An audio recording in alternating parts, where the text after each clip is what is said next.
প্রত্যেক মানুষের আসলে ২ টা জীবন। একটা হচ্ছে ক্ষণস্থায়ী, আরেকটা হচ্ছে চিরস্থায়ী। আপনি ক্ষণস্থায়ী জীবনে যা চাইবেন তাই পাবেন না। ক্ষণস্থায়ী জীবনটা হচ্ছে পরাধীন। পরাধীন জীবনে আপনি অনেক মন খুলে চলতে চাইবেন। আসলে নিজের ইচ্ছেমতো চলতে চাইবেন কিন্তু পারবেন না।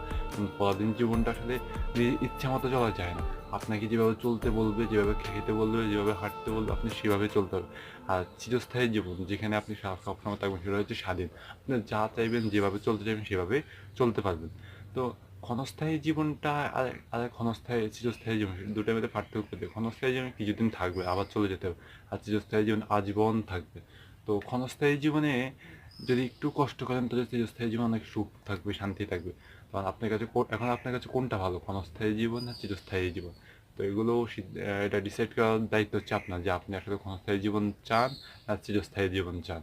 যদি ক্ষণস্থায়ী জীবন চান তাও আপনার, যদি চিরস্থায়ী জীবন চান তাও আপনার বিষয়।